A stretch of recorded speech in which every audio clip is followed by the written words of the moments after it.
before seeing footage of the music mogul in the days before his arrest. How did you get that footage of Diddy? I figured most journalists would not disclose Watch this and think that you really hate Sean Combs. Why would they be thinking that? Because of the things that you post on Instagram, Look at this, and let's stop us. What we are discussing today is one of the largest pop culture earthquakes of the decade. Imagine a documentary so explosive, so unfiltered, and filled with never-before-seen footage that the internet froze the moment Netflix released its trailer. That is exactly what happened with Sean Combs. The Reckoning, a 4-part documentary series chronicling Diddy's rise from hip-hop power broker to a convicted felon whose empire collapsed in full public view. The shock did not stop there. The real twist, the one nobody anticipated, was learning that the executive producer behind the project was 50 Cent. Yes, the same artist who spent years openly mocking, criticizing, and challenging Diddy is now the creative force behind the most talked-about documentary of the year. Today, 50 Cent is finally explaining why he did it, why the timing mattered, and why he believed this project had to exist regardless of how dark, uncomfortable, or controversial the truth became. The turning point came 2 years earlier when Cassie filed a lawsuit accusing Diddy of physical abuse, coercion, manipulation, exploitation, control, and long-term psychological torment. That filing cracked open the entertainment industry. It was the first domino, triggering an avalanche of allegations, lawsuits, federal investigations, and relentless public scrutiny. Initially, many believed Cassie's case would disappear quietly. Within 24 hours, the lawsuit was privately settled. However, the damage was irreversible. The accusations became public, details spread rapidly, and former employees, partners, dancers, and collaborators began coming forward with disturbing stories. According to 50 Cent, this was the moment he realized the public needed a space to understand the full picture rather than piecing together rumors online. On November 17, 2024, 50 Cent addressed the settlement publicly. In a now-deleted Instagram post, he suggested Diddy's troubles were only beginning. He mocked the speed of the payout and implied that once allegations surfaced, more would follow. One day earlier, on November 16, he posted another jab on social media, continuing his long-running pattern of ridiculing the bad boy founder. Diddy later released a statement announcing the matter was resolved amicably and wishing Cassie well. Despite that statement, the scrutiny only intensified. Sean "Diddy" Combs is now serving a 50-month prison sentence following his late 2024 conviction on federal charges involving the transportation of individuals for adult industry-related activities. Since then, attention on his former associates, business dealings, and inner circle has only grown stronger. Never-before-seen footage of Sean "Diddy" Combs in the days leading up to his arrest in New York last September. You want to put the stuff in my fanny pack, King? Shortly after Diddy's September 2024 arrest, 50 Cent confirmed he was partnering with Netflix on a documentary designed to expose additional alleged crimes connected to Diddy. According to circulating rumors, some of these claims had not yet reached federal investigators.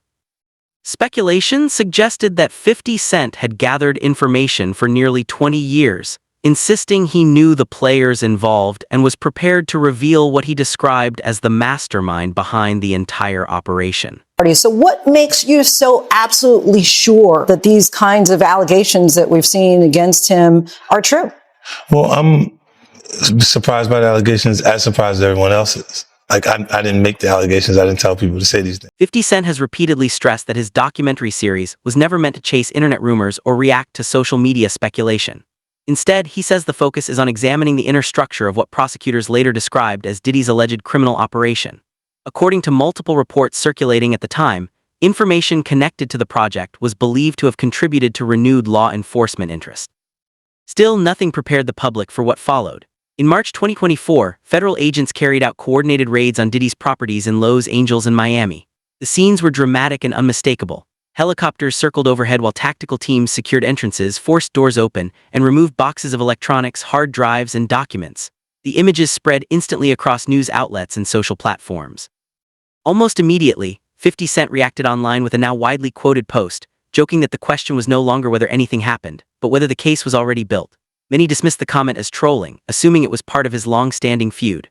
Behind the scenes, however, 50 Cent later admitted this was the moment everything changed for him. He realized the situation was far larger than online commentary. This was no longer industry gossip or personal rivalry. It was shaping up to be one of the most significant public downfalls in modern music history. That realization only deepened months later. In September 2024, Diddy was arrested on federal charges tied to transporting former partners across state lines for what prosecutors labeled orchestrated private encounters. Testimony described control, manipulation, surveillance, and intimidation fueled by wealth and influence. The trial stunned observers not only for its scope but for its outcome. The jury convicted Diddy on 2 transportation counts while acquitting him on other major charges. Jurors later said the behavior troubled them deeply, but applying strict legal definitions proved difficult. Diddy ultimately received a 50-month sentence, which his legal team continues to challenge. The verdict in 50 months of incarceration for Diddy. Now, when you subtract the 14 months of time served, that comes to 3 years exactly. Throughout the entire saga, 50 Cent remained one of the loudest commentators, reacting publicly to nearly every development. Still, he insists the documentary was never about trolling or personal satisfaction. In later interviews, he explained that his goal was to produce something grounded in evidence, testimony, records, and first-hand material rather than speculation. He said Netflix offered the right platform because of its global reach and because it allowed director Alexandria Stapleton creative independence.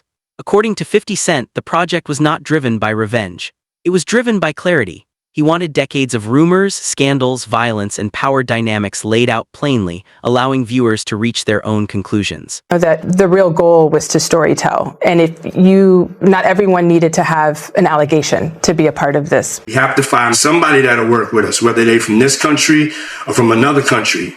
It could be somebody that has dealt in the dirtiest of dirty business of media. One of the most unsettling moments in the documentary comes from footage recorded during Diddy's final days before his arrest. The footage was not captured secretly. Diddy himself hired a videographer, reportedly believing it would document misconduct by authorities. Instead, the scenes reveal someone visibly unraveling. He appears tense, exhausted, and increasingly paranoid as pressure mounts. The camera follows him packing hotel hallways, scanning windows for law enforcement activity, and making urgent phone calls to associates. At one point, he demands media operatives experienced in aggressive damage control. Rather than showing confidence, the footage captures a man sensing that control is slipping away. People he had just embraced. I gotta take a bath.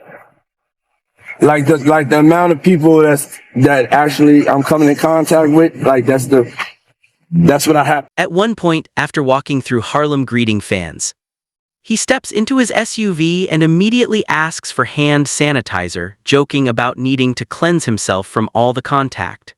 The moment feels unsettling, revealing a growing emotional distance and a sense that control is already slipping away. I'm at City College in the heart of New York City for the Puff Daddy Heavy D first all-time celebrity. One of the most discussed moments in the documentary revisits the first major tragedy linked to Diddy's rise, the 1991 City College celebrity basketball event. The gym was built to hold about 2,700 people, yet nearly 5,000 arrived, creating a dangerous overcrowding situation. The film includes archival footage showing panicked crowds, shouting, and people being pulled from stairwells after the bottleneck turned deadly. 9 lives were lost and dozens were injured. Diddy, then a young promoter involved in organizing the event, is shown reflecting on how that night permanently altered his path and public image.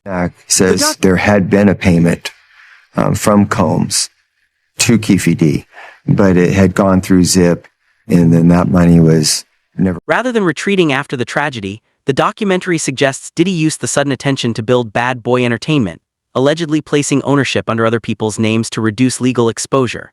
The film then shifts to the Tupac and Biggie feud, presenting interviews that claim Bad Boy aligned with certain West Coast street factions while Death Row aligned with others, further intensifying tensions. One segment includes statements from Kef D, who alleges Diddy offered $1 million for the deaths of Tupac and Suge Knight. Kef claims part of the money was delivered to an intermediary but never reached him. Diddy has consistently denied any involvement. The documentary includes these allegations not as verdicts, but as part of the long-running cultural debate surrounding the deaths that reshaped hip-hop history. There's a yearning for him to have that complete, total control. You're my artist. You're my best friend. You're writing this song for like 30 days. Extra clips in my pocket. I pay you. The documentary also examines Diddy's relationship with Biggie, portraying it as both mentorship and control. Biggie's rapid success became closely tied to Diddy's larger ambitions, but some interviewees claim Diddy sought complete authority over his career decisions. One of the most emotional moments centers on claims that days before his death, Biggie wanted to leave Los Angeles for a promotional trip overseas, but the plan was canceled at Diddy's insistence. The film implies that decision proved fatal. It also reveals that Biggie's funeral costs were reportedly treated as a recoupable expense, deducted from his earnings rather than paid personally by Diddy. And sometimes look over to us like, can you believe they said that? In his facial expression. 50 Cent has long criticized Diddy for closely attaching himself to rising and established artists, from Biggie and Ma Dollar E to Rick Ross and French Montana. In 50's view, Diddy's success has often been powered by other people's talent, a claim he repeats frequently and one many industry figures quietly acknowledge. The idea that Diddy's involvement can sometimes slow, complicate, or overshadow an artist's momentum is not new, though it remains heavily debated. Some insiders argue these outcomes reflect standard music business dynamics, where attention, resources, and longevity are unevenly distributed.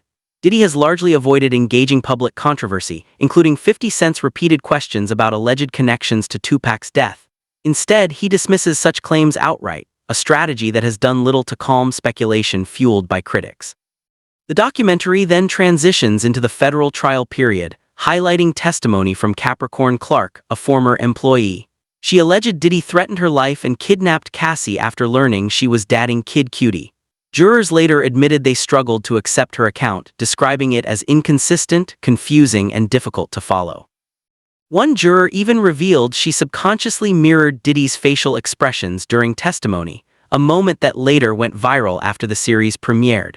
Online reactions intensified debates, reinforcing how polarizing the case remains and how unresolved questions continue circulating years later across media platforms. For granted, he never thought that she'll leave her. So it's like both hands clapping together. You cannot clap with one hand. The both hands like this, then you get. The documentary also dissects Cassie's courtroom testimony, including allegations involving freak-offs, control, coercion, and constant surveillance. Jurors explained on camera why they could not legally convict Diddy on those charges. The law required clear proof of force, fraud, or coercion, and they felt the evidence failed to meet that standard. Several jurors described the relationship as emotionally restrictive rather than physically forced, calling it disturbing, morally troubling, and deeply complicated, but not legally decisive under existing statutes and judicial thresholds. For his arrest. I'm about to deposit $200 million right now. Another striking moment centers on the $200 million claim. In footage recorded days before his arrest, Diddy tells the mother of his youngest child he is about to deposit $200 million immediately. Filmmakers suggest the statement reflected rapid asset movement ahead of expected federal charges, potentially shifting nearly half of his reported $400 million fortune. The scene underscores how urgently Diddy appeared to be preparing for consequences he believed were imminent as investigations closed in and timelines tightened rapidly nationwide. If Sean Combs watches this, what do you think he's going to feel? Like, wow, this is amazing. I think he's going to say this is the best documentary I've seen in a long time. The documentary also explores the freak-off culture in detail, featuring testimony from male partner Clayton Howard, who says he participated in sessions spanning nearly 8 years. According to Howard, these encounters were highly structured, staged, and tightly controlled. He describes Diddy managing every element of the environment, from lighting and atmosphere to strict rules governing behavior. Howard claims the experiences were less spontaneous and more like orchestrated productions. For many viewers, this portion of the series has proven to be the most unsettling, leaving a lasting impression long after the episode ends. When questioned about why such details were included, 50 Cent explained the intention was never shock value but documentation. He stated the goal was to record testimony exactly as it was given, without filtering it to make audiences more comfortable. This approach, he said, was necessary to preserve the integrity of the story being told. This was not the first time 50 Cent publicly targeted Diddy, and it certainly would not be the last. One of his most viral moments occurred during the Homeland Security raids on Diddy's homes in California and Florida. At the time, a spokesperson for Homeland Security investigations in Miami confirmed to CNN that activity at Diddy's Star Island mansion was related to the execution of a federal search warrant. HSI, the investigative branch of the Department of Homeland Security, typically handles large-scale transnational crimes, including trafficking, narcotics operations, and organized criminal networks. As agents concluded their work at the Star Island property, reports began circulating online suggesting possible connections between the case and Jay-Z, fueling intense speculation across social media platforms.